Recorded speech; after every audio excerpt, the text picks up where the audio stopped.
Welcome, everyone, to another episode of What's Working in E-commerce. I'm your host, Egan Heath from Caravan Digital, a digital marketing agency for direct-to-consumer e-commerce brands.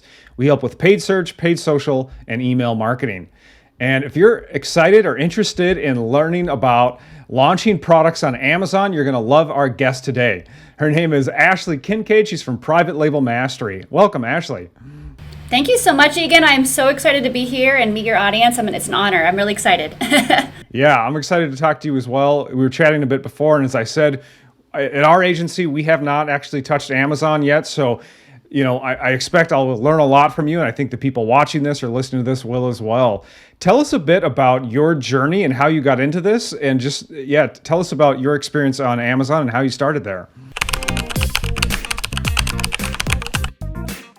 Well, that goes back quite a while, Egan. Thank you so much for asking that. I love to teach people about Amazon because it has changed my life so much, over the years. Amazon FBA and helped me transition from the day job to entrepreneurship. But I discovered selling on Amazon in 2015. This was back, Egan, kind of in the heyday of Amazon FBA when just about anyone could come in and get started and do it. And so that was really grateful for me. I was looking for a way to get out of a layoff. I had been laid off from corporate America, and I was looking for a way to make money and support myself. Really simple. Had no entrepreneurial background, no venture capitalist, no business plan, really anything. And went into it and realized, wow, e-commerce is where it's at. I can't believe how simple this is to get started. But I really simply started looking for ways to make money online, and my first venture was Amazon FBA. I became an Amazon seller in 2015, and my very first thing I sold, everyone asks me this, was a used book. I realized, wow, I can take a book for 50 cents that I buy at a thrift store that's around the house and make a profit as an Amazon seller. So sold a used book, and I actually built a pretty large book selling venture on Amazon with a couple employees, sold about 500,000 of those in the matter of about a year. And then I decided to go from a book seller to a private label seller. And that was really where my business went from the 6-figure mark to the 7-figure mark, was as a private label brand owner on Amazon. So I really sold just about everything you can imagine on Amazon, Egan, every category, every brand. I've built a couple really successful private label brands of my own. So I love to teach people about private label and what that journey's looked like for me over the years, because for most people I meet, there's kind of everyday people who want to get into e-commerce. And I know that Amazon is a great platform for people to get started. Wow, what a great story! And I have to hover on the book thing for a minute. How many did you say? How many books did you sell? We sold about 500,000. So half 500,000 books.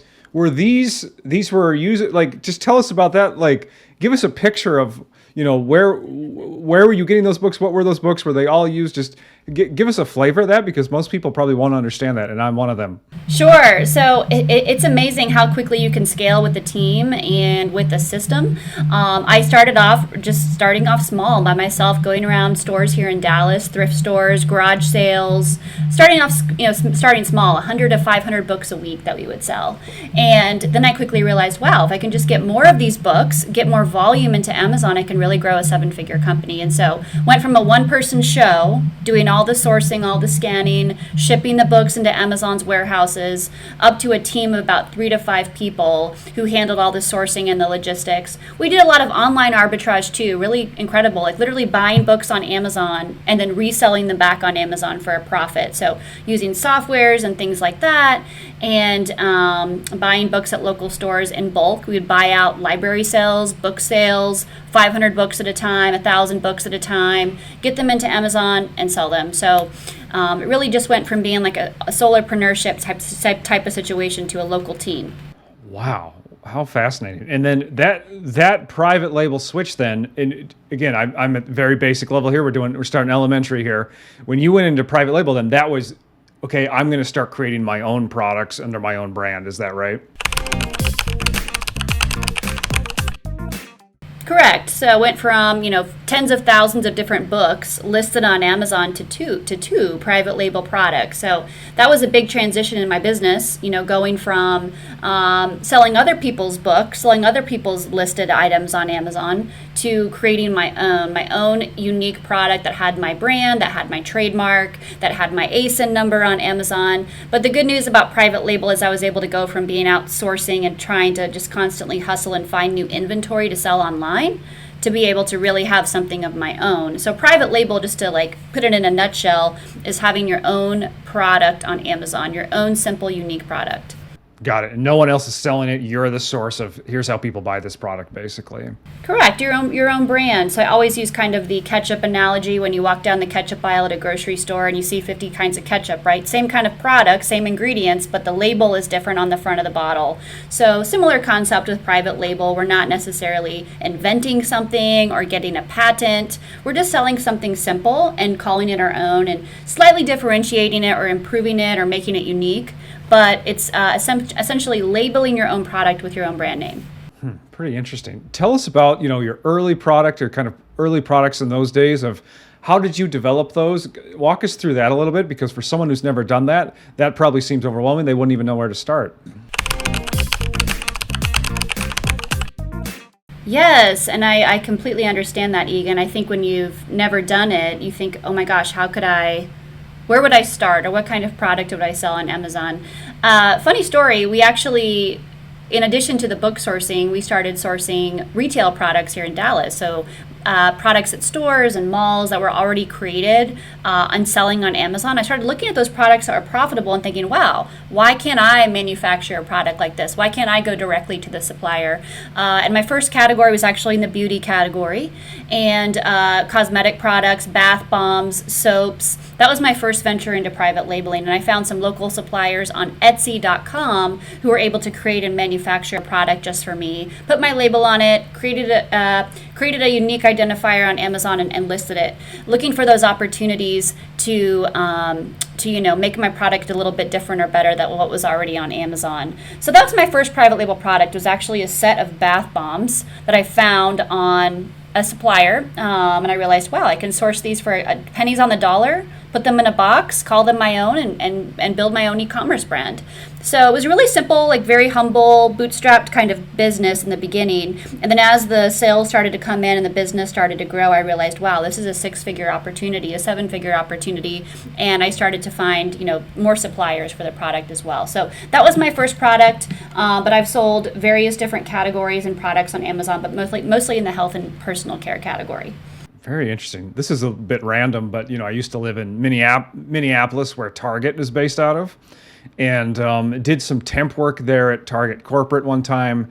And they were very hush hush on, when you're here, you're going to be seeing products from vendors, and you're not allowed to look at them. You're not allowed to talk about them. It's very hush hush, like what's going to be on the shelves at Target. And I didn't know at the time, or just didn't really think much about it, but it's sort of like, that was almost like a gatekeeper for people who were maybe small vendors, small brands, starting things, and then they would try to get through the gatekeepers at Target and Walmart.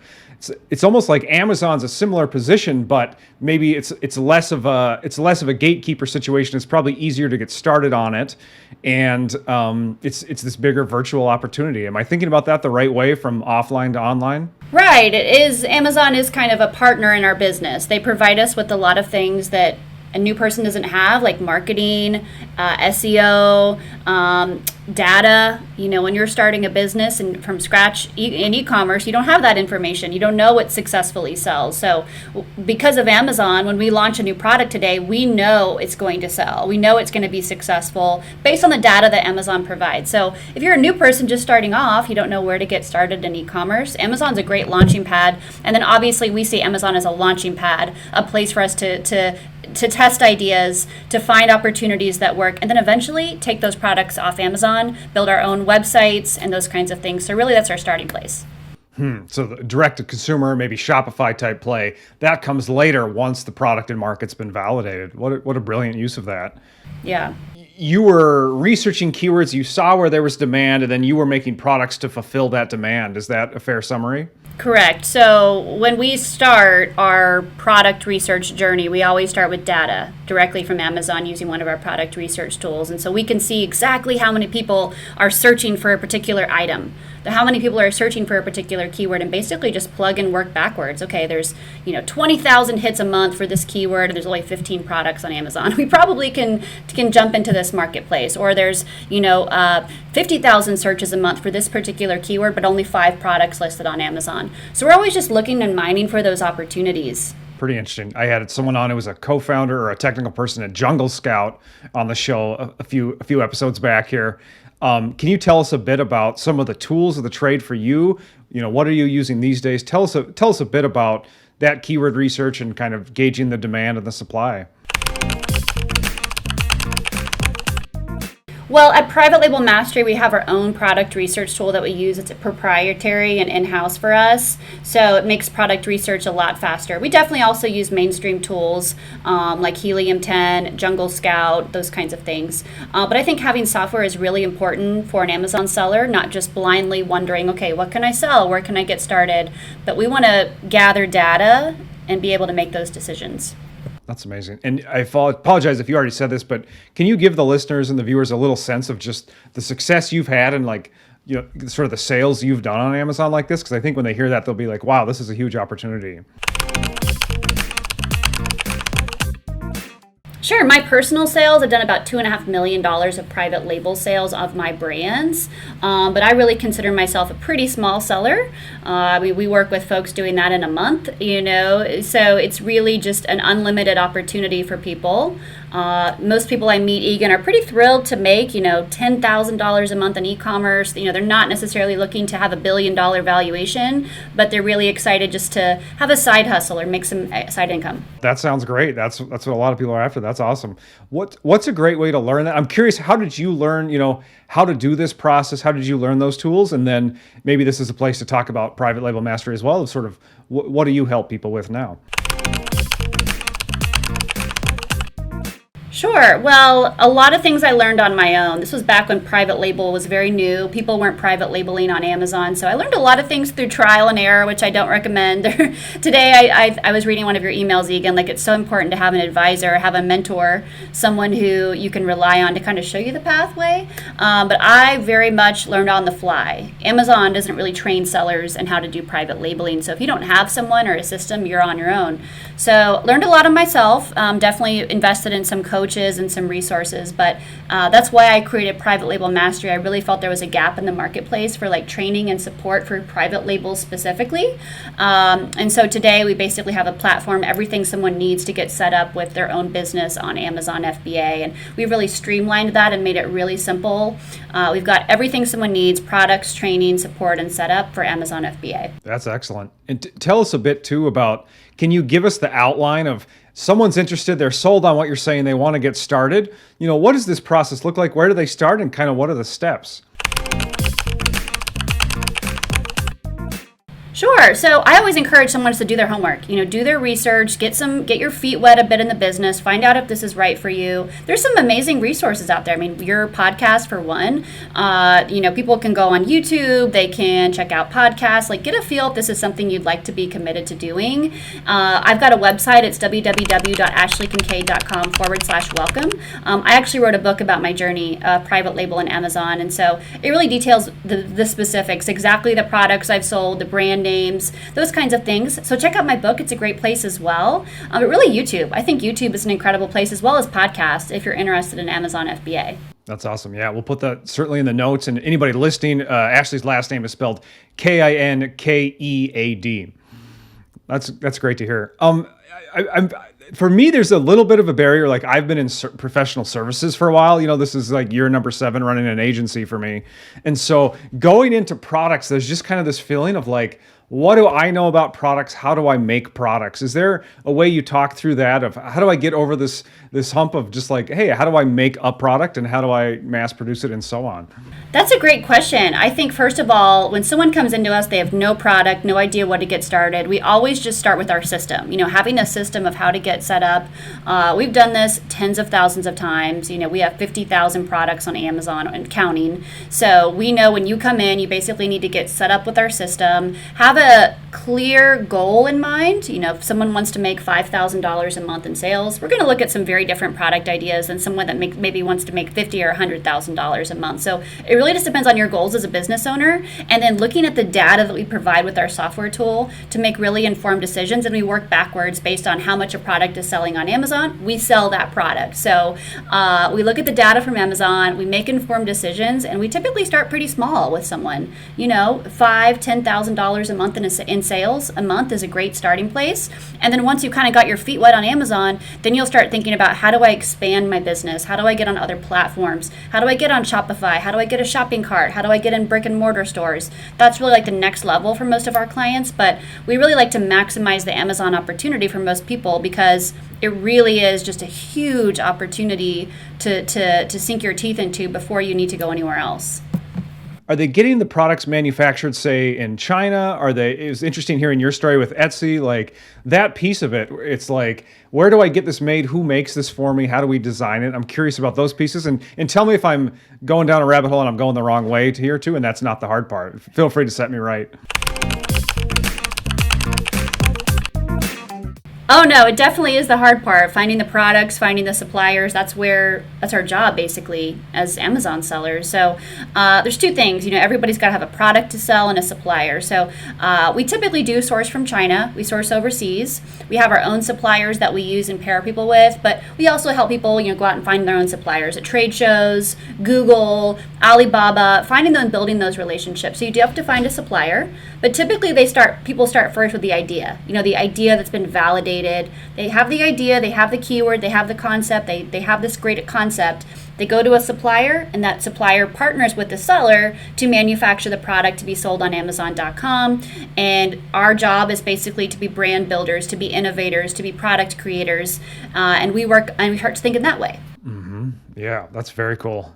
I'm curious, what sort of investment should someone be ready to spend? I'm sure it's different if we're trying to get to $10,000 a month versus, $50,000 a month plus, but I assume there's some upfront investment to do some testing, to get, prototypes created. What does that look like, and what should people kind of be ready for? Yes, that's a great question, Egan. And I typically recommend a new person have at least a few $1,000s these days to pay to play on Amazon, if you want to make a significant size business. I have seen people truly bootstrap this, but the more funds you have to work with, it's definitely easier to help you get your foothold. Think of it like gas that goes in the car. So $3,000 to $5,000 can make a pretty significant launch on Amazon. Now, if you've got more to play with, it's great. I'm smiling because what a great opportunity. Like, what a relatively small amount of money, if you're in the West or in American or something, it's like, to have the chance to, create a business that you could run anywhere in the world and have this kind of time freedom and flexibility, like what an amazing opportunity. So that's awesome. Yes, it is. I mean, I've never had a brick and mortar business, but I imagine it's 6 figures or more to get started in like a franchise opportunity or a typical business model. So it's really just an incredible time for someone who wants to start a business. How much time should they prepare to take? Does this take 3, 6, 12 months to launch the first product? What have you seen? Well, we typically see someone can really build something special in about 3 months. Now, of course, everyone's different. Egan. So we have people come in and just hit the ground running, quickly pick a product, quickly find a supplier, and they can get a product on Amazon in about 45 days. It really just depends, how quickly someone moves through the steps in our program. Now, of course, to really get traction and get your inventory in, it can take a little bit longer. But we like to think of the long game, where someone's going to be a year from now, 2 years from now, 5 years from now building their brand. But it's quick. I mean, it doesn't take years to make a profit, unlike in a traditional business. Yeah. It's pretty interesting just what a low risk that is. And I'm talking with people and obviously entrepreneurs and people in the internet space. And it's like the sort of old thought of 20th century, it's safer to get a job than start a business. At some point, that's flipping here. This is relatively low risk for huge upside. So I'm so glad you're talking about this. Once you've got a product, what does that marketing look like? Are you guys focusing on organic SEO within Amazon? Sort of what do you teach around that, and what do you recommend? Definitely a mix of both. We find that about 50% of our sales on our Amazon are organic. meaning that we don't have to pay for those clicks. And then about 50% are through pay-per-click on Amazon. So we do like to leverage the organic side of things. And then as we validated a product, if it sells organically, great. But about 50 to 60% of our sales come from pay-per-click campaigns on Amazon. That's amazing. And is there a certain amount of, margin, profit margin, unit margin you should shoot for so you've got some baked in there so you can afford to advertise? Yes, we look for about a 30 to 40% net for a private label product on Amazon. Now, we do have some clients who are happy with more of a volume, and they're looking at more like a 20 to 30% net. And then we also have some folks looking at more like a 50% net. They've got that really good profit margin. So that's something that's a very unique thing for each individual, but about 30 to 50% is typically standard. Yeah, and with each sale, you're making some profit, and that's adding to your bottom line. That's awesome. I want to go back to I know I'm getting hung up on the product piece of it because that's the part I'm confused about, is like, okay, you've got it designed, you're getting some sales. Do you have to buy a bunch of inventory and then you're giving that to an Amazon warehouse for them to do FBA? Like, are you doing like, do you have to pre-buy, 3,000, 5,000 units? Is there anything like that where you've kind of got a cash outlay out front before sales come in? Not thousands and thousands of units. We typically recommend people, we're a little bit more conservative. We do not recommend anyone go out and get, 10,000 watches for their very first e-commerce product launch. So we start smaller, a small run, test quantities. We actually have a strategy in our company. We call it the 3x2 system. Basically, we launch 3 products at once. We look for two to win out of 3, and then we move forward with 2 to 3 of those products. So we typically launch more than one product at once, give it 30 days to collect data and see how each one does, and then we move forward with the winning products. So you do need funds, you do need products to launch, but the beauty of Amazon is you can start really small. You can start with 100 units. Unlike if you were, a merchant at Walmart or Home Depot, you have to have very large quantities to get in. Amazon does not require that. Yeah, it really is a different world. Again, thinking about what was it like for vendors trying to get into Target back in the day. This is a totally different beast. It's much more lean. We've talked a bit about research, product validation, upfront investment, a little bit about marketing inside Amazon. What else should I have asked you about, or what else should we talk about? I think really, like, if you're a new seller in 2022, some things to be aware of. One is just to be aware that it is a good idea to start thinking about copyrights and getting brand registry. If you're going to be if you're going to be a seller on Amazon, start thinking early on, how can I actually get my brand registered on Amazon? That's a very important thing that we're seeing is more and more important in 2022. You don't have to be brand registered, but it's a great thing to do. Also, I think more sellers, Egan, should be thinking about how can I think a step beyond the competition and be innovative, differentiate my product, and bring something truly unique to the marketplace. That is really the future of e-commerce. We're in a rapidly expanding time. But how can you as a seller be a little bit more innovative, make your product a little bit different? It can be as simple as a different color, a different size, a different quality, different ingredients, different composition. Just think a bit of an advanced way, and you're going to have such an advantage in the marketplace. So I think that's my suggestion for new sellers in 2022 is to have those unique value propositions for your product, and also to really think about how am I creating something long term. Egan, I don't know if you know this, but Amazon brands are incredibly hot commodities right now for people that want to purchase companies. So we're seeing our clients' businesses just get bought up left and right by aggregators. So it's so important to think about how am I going to remove myself from this business? How am I going to create an asset that's actually valuable and something long term to create wealth, generational wealth. Yeah, I interviewed Corian Morris from Unibrands, and they're an Amazon aggregator, and it's pretty interesting to learn about that. And again, what an exciting opportunity. There's this whole talk about, the initial piece of when you're an entrepreneur, you're trying to find product market fit, you're trying to make it make sense. It is an amazing opportunity, and I think we've never had a time, Egan, where people can really do that. They can create something that not only helps support them financially, but is something they can actually sell. So I wish, for me, looking back, I started to think of my Amazon business as more of a sellable asset. I think whenever you do that, you're starting to think more long term. So yeah, the book Built to Sell is the one that I think of. So that's a good one to check out. Oh, it's a great book. Yeah, I've read it. Yeah, right on. Ashley, tell us a bit, who's a good fit? And where can they find you? Sure. Well, I would love everybody to head to our website. It's ashleykinkead.com/welcome. I've got a copy of my book on there free for your guest, Ashley Egan. It's also on Amazon. It's $1 Million Ecom Secrets is my book, and we've had thousands and thousands of downloads on Amazon, and it's the #1 best-selling book in the business category. But you can head to www.ashleykinkead.com/welcome and download your digital copy. If you're more curious about the ins and outs of what like a private label brand on Amazon looks like, it tells my story in about a quick condensed format in the book. But we are looking for people that want to follow this journey and build a private label brand on Amazon with us. So we're looking for people that are committed, Egan, entrepreneurial, and ready to really work with a team to help support them to Amazon success. So we live this, we breathe this, we do this day in and day out with our systems and platforms. So I think those are the right people. Head to our website. We'd love to meet you, and I'd love to meet you personally on social media, get to know you a bit, and see if we can help you crush it with e-commerce. Wow, great. Very exciting. Thank you for sharing what's working in e-commerce, Ashley. Thank you for having me today, Egan. Appreciate it.